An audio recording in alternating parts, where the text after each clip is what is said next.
Assalamualaikum warahmatullahi wabarakatuh.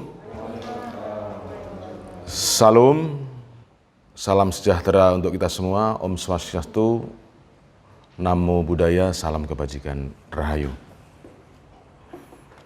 Yang sangat saya hormati Ketua Umum kita semua, Dr. Ali Mahsun Atmo, MBiomed, yang telah dengan sukses menginisiasi sebuah organisasi yang tidak pernah kita bayangkan.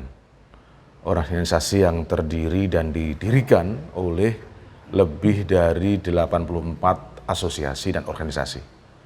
Tepuk tangan untuk Ketua Umum kita. Ibu kita, Bendahara Umum, Ibu Raden Roro Chandramanggi Rahayu. Beliau ini aktivis sekaligus motivator sekaligus akselerator. Karena dalam beberapa waktu terakhir, beliau ini sudah berhasil mengikat PT KAI untuk teken kontrak kerjasama, bukan sewa ya, kerjasama dengan UMKM, dengan kita dalam pengelolaan berapa titik Mbak? Pulau Jawa dan Pulau Sumatera. Sepulau Jawa dan Sepulau Sumatera. Jadi beliau ini telah membawa sebuah potensi besar agar apa yang kita bangun dan kita produksi itu memiliki tempat untuk bertemu dengan ekosistem yang lain. Para anggota Dewan Perumus yang sudah hadir, Pak Khairul, Pak Darussalam, Ibu Chandramanggi, Ketum sendiri, dan saya sendiri. Ada yang belum hadir, Ibu Devi ya, Bu Devi. Kemarin beliau sudah hadir dalam beberapa rapat sebelumnya. Para jajaran Dewan Pengurus Pusat yang tidak bisa saya sebut satu persatu, namanya sudah ada banyak, terus terang saya belum hafal satu persatu. Jadi izin saya juga memperkenalkan diri, pasti banyak yang juga belum kenal saya. Saya ini sebenarnya kadernya Pak Ketum. Jadi saya menjadi Ketua Umum PMII, Pergerakan Mahasiswa Islam Indonesia, karena beliau seorang tokoh HMI. Kan ini luar biasa gitu. Juga saya menjadi bagian dari tim SES Pilpres 2004 bersama Gus Solah, karena kita santrinya Gus Solah di pesantren di Jombang sana. Baik, saya kira apa yang tadi sudah dimulai dengan sangat baik oleh Ketum tentang identitas kita, tentang posisi kita, yaitu sebagai jembatan. Salah satunya, jembatan bukan semuanya, salah satunya adalah jembatan. Jembatan dalam pengertian kita ini tentu memahami berbagai problematika yang ada di dalam struktur ekonomi nasional maupun global. Kita juga memahami bagaimana perkembangan kapitalisme dari waktu ke waktu, perkembangan gerakan rakyat dari waktu ke waktu, dan kemudian pada hari ini kita berada dalam sebuah posisi yang menurut kami tadi diskusi dengan Pak Darussalam juga, berada dalam posisi yang sangat tepat untuk memulai dan menjembatani berbagai gap yang ada di dalam struktur ekonomi, sosial, dan politik kita. Kenapa saya katakan jembatan itu merupakan posisi yang tepat? Karena ternyata kalau kita bicara secara frankly speaking ya, kita bicara apa adanya, kita harus akui bahwa krisis kapitalisme yang telah terjadi sekian lama, itu kemudian menemukan jalannya, yaitu bahwa kemudian ternyata kapitalisme harus menyesuaikan diri dengan pasar sosial, menyesuaikan diri dengan keadaan masyarakat secara umum yang selama ini dianggap sebagai objek. Tadi Ketum sudah menyampaikan bahwa rakyat di peta hari ini adalah subjek. Maka dengan sangat tepat ketika kita tadi katakan bahwa ketika berbagai korporasi, ketika berbagai kelompok di dalam korporasi global maupun nasional berusaha masuk ke dalam rakyat, maka itu semua tidak akan bisa terjadi tanpa adanya sebuah entitas baru. Saya tidak ingin mengatakan bahwa kita memerankan sebagai broker seperti ada di dalam fungsi-fungsi pasar. Mungkin sebagian itu, tapi dalam posisi yang jelas adalah kita adalah bagian integral dari gerakan ekonomi rakyat agar bisa masuk ke berbagai segmen, agar bisa masuk ke berbagai stakeholder, agar bisa masuk ke dalam berbagai sisi kepentingan yang selama ini belum tersambung. Kekuatan kita hari ini saya kira jelas. Ketum tadi selalu menyampaikan bahwa 84 organisasi dan asosiasi, walaupun hari ini yang hadir baru 14, itu merupakan modal dasar yang jika terkoneksi secara sistem dan ekosistem, itu akan menjadi sesuatu kekuatan yang tidak bisa diremehkan. Di dalam anggota kita ada seorang yang bernama Ibu Debbie Siantori Tampubolon, istrinya Presidir Citibank Indonesia. Kita bisa membayangkan Citibank itu siapa? Sebuah bank internasional yang prime bank, yang memiliki kantor pusat di New York, yang memiliki akses ke seluruh transaksi keuangan seluruh dunia. Kita tidak bisa membayangkan bahwa bank-bank prime seperti itu hari ini harus berbicara tentang bagaimana masuk ke basis-basis ekonomi rakyat. Kenapa? Karena kalau kita hanya bicara institusi, korporasi, dan sebagainya, mungkin sudah selesai dengan beberapa gelombang demokratisasi, dengan beberapa gelombang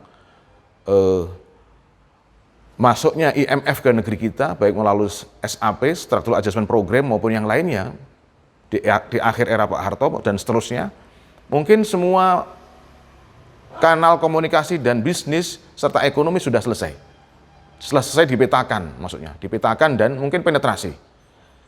Tapi ternyata itu semua tidak menggerakkan sebuah ekonomi nasional tanpa apa yang disebut sebagai gerakan ekonomi rakyat.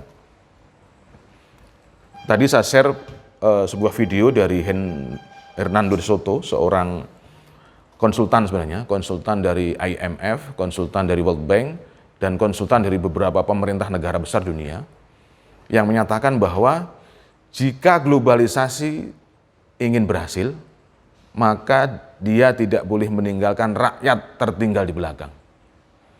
Artinya apa? Program-program yang terkait dengan kapital, yang terkait dengan inklusi keuangan, terkait dengan integrasi keuangan, itu tidak akan bisa sukses tanpa melibatkan unsur ekonomi rakyat di dalamnya.